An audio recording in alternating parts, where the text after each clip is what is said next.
This is Abdul Chakur, teacher of English grammar. I am teaching at Halar Institute, Sakhar. After long time, due to lockdown, our classes were not running. So today we have again started our class. Our topic was active and passive voice. Before this, we had completed I think conjunction. तो आज हम conjunction के बात जो topic start करते हैं वो है active and passive voice. Active और पैसिव वॉइस बेसिकली हैं क्या और ये क्यों पढ़े जाते हैं इसको समझते हैं। और there are two kinds of voice. Basically there we can say are two kinds of voice. यहाँ दो किस्म के voice हैं, वो कौन से हैं? Number 1 is active voice, number 2 is passive voice. अब सवाल ये पैदा होता है कि active voice यूज क्यों करते हैं? Why do we use active voice and why do we use passive voice? तो इसको समझने के लिए हमें ये बात जाहिर करनी पड़ती है कि they are situational, we use them on their right condition, on their right place. जैसे कि हमने कहा कि जो पैसिव वॉइस है, एक्टिव वॉइस है, उसे तब यूज करते हैं, जैसे मैं एक एग्जांपल देता हूं, I play cricket. Yes, just I am giving you a little example about this. And cricket is played. Is it so? Now listen, in active voice, subject is doer of action. When we use active structure, there the subject is functioning. I play cricket. I play what? अब क्या मैं खेला? What is being played? I play what? आपका जवाब आएगा sir cricket. मतलब कि जो खेल रहा हूँ वो क्रिकेट है और खेली क्या जा रही है? कौन खेल रहा है? आपने कहा sir I. I is doer of action. In active voice, doer of action is active. वो जो एक्शन काम करने वाला होता है ना वो मौजूद होता है. जैसे कि यहाँ जैसे सब्जेक्ट कहते हैं, सब्जेक्ट डायरेक्ट उसको काम करता है. बट पैसिव वॉइस में ऐसा नहीं होता. पैसिव वॉइस में क्या होता है कि सब्जेक्ट के बारे में पता ही नहीं होता हमें. जब पता होता है तब हम एक्टिव वॉइस यूज करते हैं. And when we do not know the doer of action then we use active structure. बाद में बाय लगाकर, हम जरूरी नहीं है कि बाय आए, बाय लगाकर उसका नाम लिखते हैं कि भाई इससे काम हुआ. But this is not mandatory, this is not necessary to put here. Is it? Cricket is played. भाई क्रिकेट खेली जाती है. कौन खेलता है ये पता ही नहीं है. Because I have used here passive structure.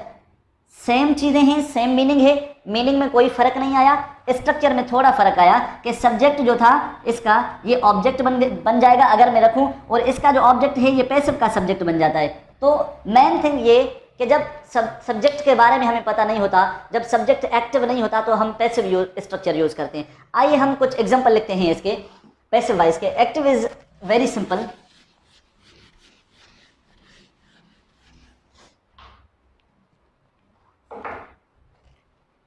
Passive voice क्यों यूज करते हैं? Number 1, why do we use passive voice? ठीक है, नंबर पहला, we use passive voice when subject is unknown.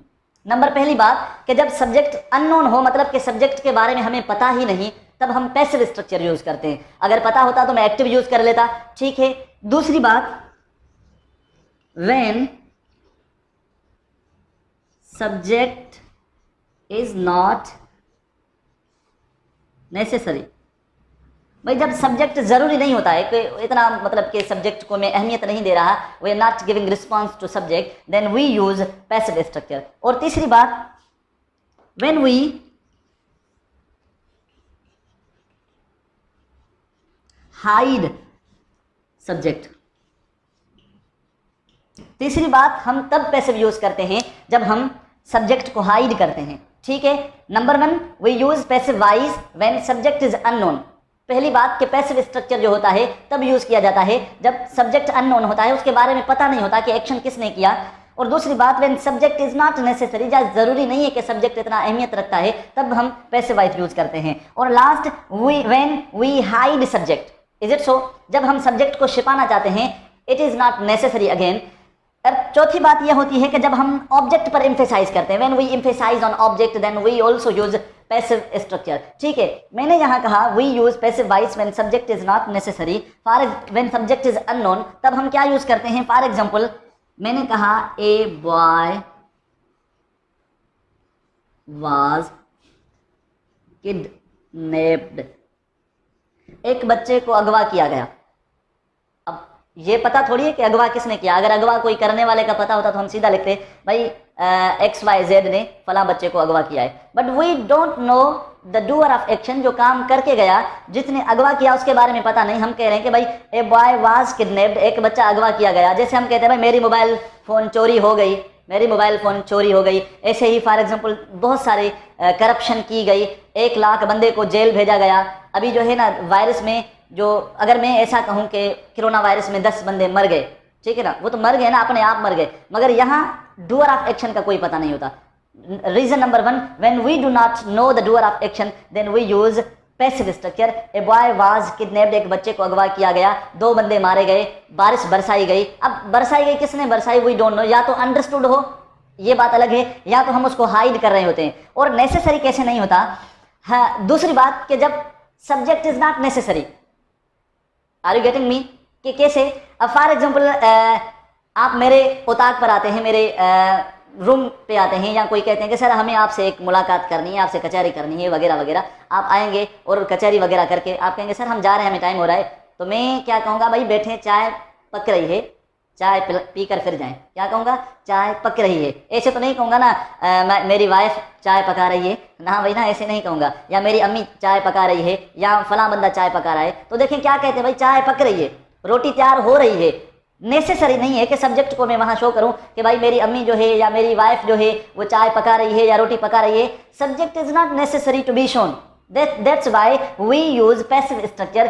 meal is being cooked, tea is being prepared, भाई चाय तैयार हो रही है, इसके लिए हम पैसिव स्ट्रक्चर यूज करते हैं। ठीक है, या हम सब्जेक्ट को हाइड करते हैं। कैसे हाइड करते हैं, भाई अगर मुझे पता है कि किस बंदे ने किसको मारा है, मैं पुलिस को भाई बताऊंगा भाई 2 बंदे मारे गए फलानी जगह पर, पुलिस पूछेगी भाई किसने मारे, मैं तो नहीं बताऊंगा। अगर मैंने बताया, या न्यूज़पेपर में आप देखते हैं कि ज़्यादातर ऐसे लिखा होता है कि भाई 2 लाख की करप्शन की गई, फला जगह पर डाका डाला गया। उनको पता होता है कि किसने डाका डाला या किसने न्यूज़पेपर में ये करप्शन वगैरह की, मगर फिर भी उनका नाम फ्रंट में नहीं आता, स्क्रीन पर नहीं आता। क्यों कि वो हाइड करते हैं। हाइड अगर नहीं करें, अगर मैं किसी का नाम न्यूज़पेपर में लेता हूँ भाई फला बंदे ने इतनी करप्शन की, तो कल मैं नहीं मिलूंगा, ठीक है, लास्ट डे होगा। इसी वजह से ये हम न्यूज़पेपर में यूज़ करते हैं। When we hide subject then we use passive structure. ये इसके कैरेक्टरिस्टिक थे, ठीक है ना।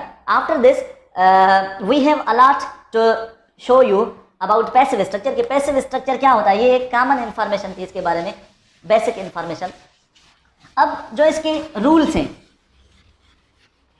There are certain kinds of rules of passive structure. Number 1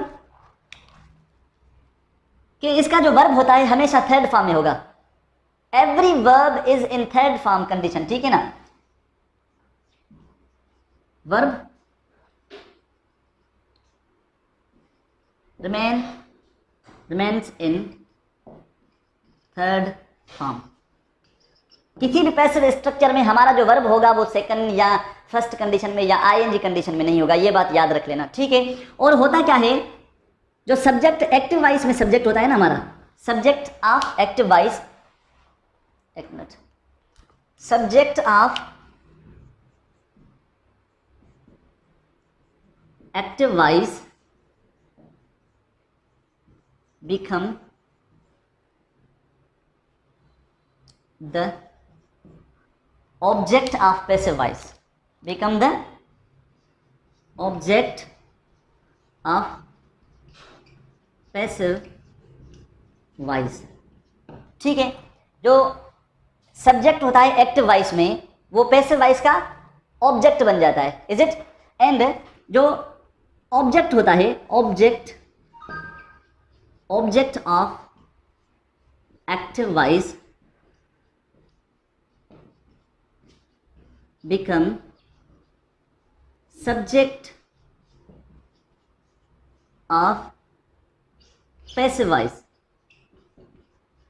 ठीक है। अब यहां क्या होता है कि जो एक्टिव वॉइस में सब्जेक्ट होता है वो बन जाता है ऑब्जेक्ट पैसिव वॉइस का, और जो ऑब्जेक्ट होता है एक्टिव वॉइस का वो पैसिव का सब्जेक्ट बन जाता है। एक शॉर्ट एग्जांपल देखें, जैसे मैंने कहा आई राइट अ लेटर, ठीक है। अब देखें ये एक सब्जेक्ट है, ये वर्ब है और ये एक ऑब्जेक्ट है, क्लियर है। अब देखें ये चेंज कैसे होते हैं, सिर्फ चेंज इतनी आएगी कि इसको हम सब्जेक्ट की जगह पर रखेंगे, जैसे मैंने कहा लेटर, ठीक है, लेटर इज। अब ये थर्ड फॉर्म में चली जाएगी क्योंकि पैसिव का रूल है, in passive structure the main verb must be in third form. अगर थर्ड फॉर्म में नहीं है तो हमारा स्ट्रक्चर गलत हो जाएगा, ठीक है। लेटर इज रिटन, ठीक है, लेटर इज रिटन। अब देखें ये जो आई है ये ऑब्जेक्ट बन जाएगी, अगर मैं दूं नहीं दूं, ठीक है, बाय मी ये ऑब्जेक्ट बन गया, ठीक है, me the object of condition.